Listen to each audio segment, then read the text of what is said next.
In diesem Video geht es um das Goethe Pro Pflegezertifikat.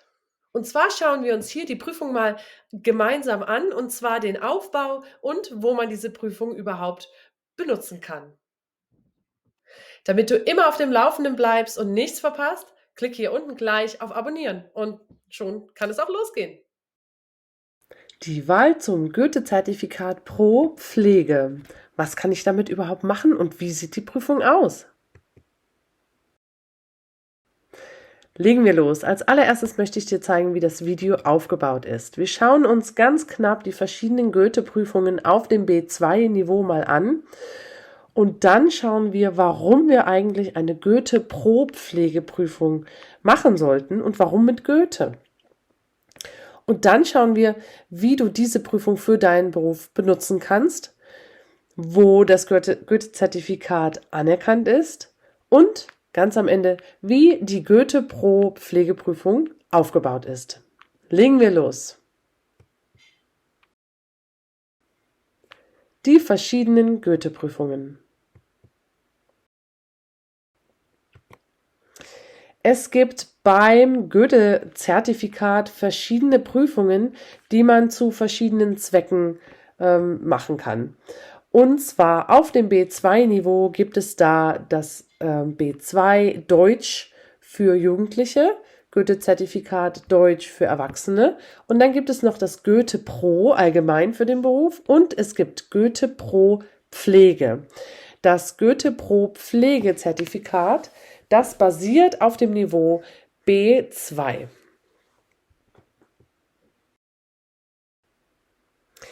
Als nächstes sind wir schon bei Goethe Pro Pflege. Warum sollen wir hier denn eine Prüfung überhaupt machen und warum mit Goethe?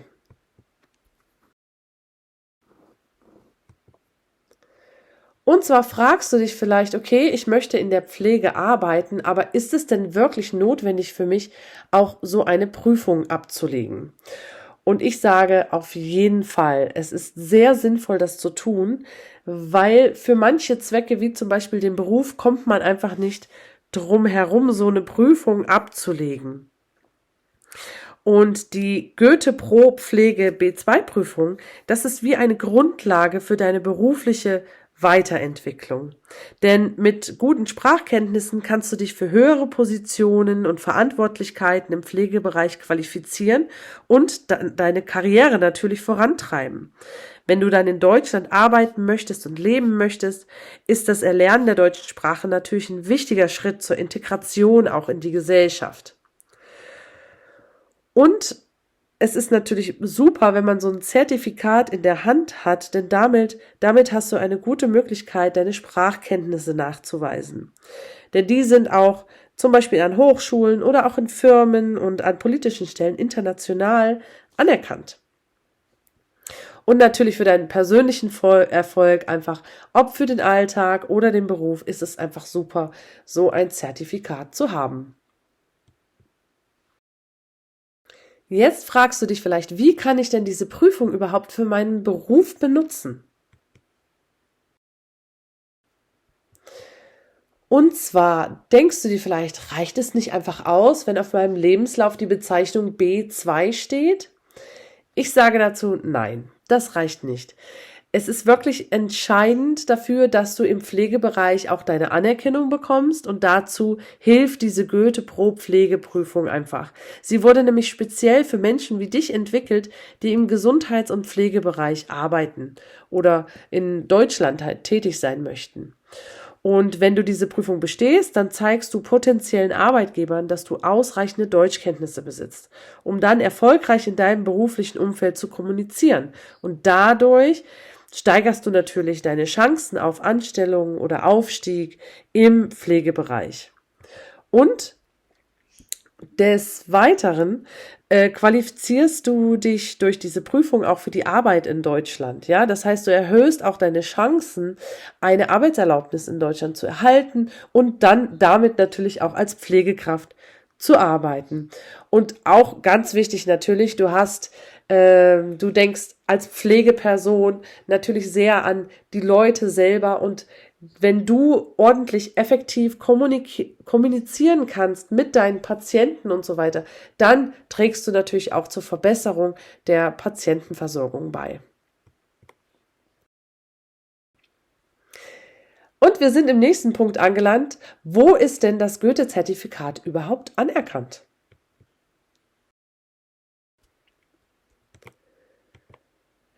Ganz einfache Antwort, das Goethe-Zertifikat ist weltweit bekannt und auch anerkannt bei ganz vielen Unternehmen, Schulen, Universitäten und staatlichen Stellen. Aber Vorsicht, teilweise zum Beispiel an Universitäten oder anderen Stellen kann es vorkommen, dass die interne oder spezielle Prüfungen haben und diese dann auch anfragen. Also da vorher nochmal genau nachschauen.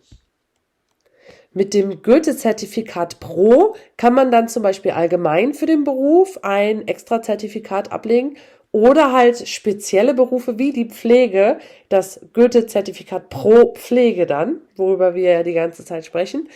Das kann man dann dafür speziell ablegen.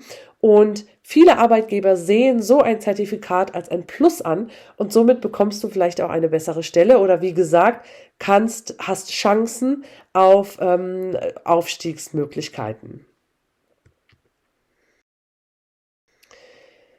So, jetzt noch, wie sieht denn die Prüfung überhaupt aus? Es geht um das Goethe Pro Pflegezertifikat. So, wir schauen uns also nun Goethe Pro Pflege, die Prüfung etwas genauer an. Und ich muss dazu sagen, im Allgemeinen sind alle Prüfungen ja gleich aufgebaut. Aber hier beim Goethe Pro Pflege haben wir etwas anderes. Und zwar haben wir hier eine teildigitale Prüfung. Was das bedeutet, siehst du gleich. Und ich rate dir, schau dir auch die nächsten Videos an, wo ich die einzelnen Teile der Prüfung durchgehe, denn da verstehst du nochmal besser, was dieses Digitale an sich hat, worum es da genau geht. Hier schauen wir uns also jetzt im Allgemeinen den Aufbau an vom Goethe Pro Pflege.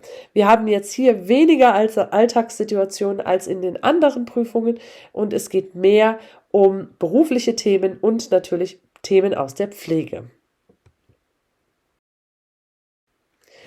So ist der allgemeine Aufbau. Wir haben natürlich wieder das Leseverständnis, das Hörverständnis, den schriftlichen Ausdruck und den mündlichen Ausdruck. Das kennen wir schon aus anderen Prüfungen vielleicht. Lesen, hören, schreiben, sprechen. Das ist an sich derselbe Aufbau. Nur hier haben wir jetzt etwas Neues und zwar das Lesen und Hören, das ist ein digitaler Teil. Das heißt, dieser Teil wird am Computer gemacht. Das machst du aber nicht zu Hause, sondern du gehst in dein Prüfungszentrum, wo auch du die Prüfung ablegen möchtest. Und dort machst du diesen Teil der Prüfung am Computer. Der produktive Teil, Schreiben und Sprechen, das ist dann wieder auf dem Papier beziehungsweise mit Prüfern und einem Gesprächspartner, so wie wir das auch aus den normalen Prüfungen so kennen. Wir schauen uns den digitalen Teil etwas genauer an. Wie du siehst, brauchst du für Lesen und Hören ca. 60 bis 90 Minuten. Das ist hier sehr weit gefasst, weil du dir doch mehr Zeit lassen kannst. Das Problem bei der ganzen Sache hier aber ist, wir haben einen großen Nachteil dieser Prüfung. Du kannst dir nicht aussuchen, mit welcher Aufgabe du zuerst anfangen möchtest und du kannst auch nicht nochmal zurückspringen und was ändern und so weiter. Du sitzt vor dem Computer und musst eine Aufgabe nach der nächsten erledigen und wir haben keine Teile mehr. Wie du hier siehst, hier steht nicht Lesen Teil 1, Lesen Teil 2, Teil 3. Nein, wir haben verschiedene Aufgaben. Wir haben 5 verschiedene Leseaufgaben, Aufgabentypen und 3 verschiedene Aufgaben für das Hören. Aufgabentypen. Das heißt, diese Aufgabentypen, es kann sein, dass du 3-mal den Aufgabentyp 1 hast, 2-mal den Aufgabentyp 2, Aufgabentyp 3 kommt vielleicht gar nicht dran. Es ist alles komplett vermischt und man weiß im Vornherein nicht, welche Aufgabentypen drankommen. Wir wissen aber, wie die ungefähr aussehen. Im Leseverstehen haben wir da Texte wie E-Mails, Kommentare oder Informationen zu Themen aus dem Pflegebereich hauptsächlich, aber auch dem Berufsalltag. Dort müssen wir dann wichtige Einzelheiten wie Standpunkte, Meinungen und Regeln erfassen und in einzelnen Sätzen und Lückentexten wird dann dein Wortschatz und die Strukturen halt ermittelt. Im Hören haben wir 3 Aufgabentypen und im Allgemeinen haben wir hier dann Interviews, Vorträge, Gespräche und Äußerungen aus dem Pflegebereich und dem Berufsalltag. Und hier musst du Hauptaussagen und wichtige Einzelheiten erfassen können. Und das Lesen und das Hören wird halt in Kombination abgelegt in diesem digitalen Teil. Während du diese Prüfung machst, erfasst der Computer dein Niveau. Das heißt, je mehr Fehler du machst, umso niedriger wird deine Stufe und umso genauer bekommst du am Ende auch dein Niveau ausgespuckt, sozusagen. Du hast also dann am Ende von der Prüfung, hast du erst einmal, da es digital ist, schneller ein Ergebnis und ein genaueres Ergebnis. Man kann also dann genau sagen, auf welchem Niveau du dich befindest. Ja?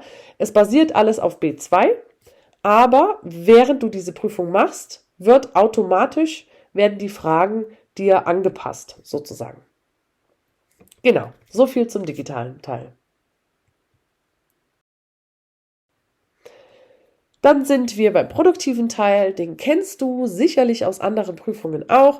Wir haben Schreiben und Sprechen. Schreiben dauert 75 Minuten, Sprechen 15.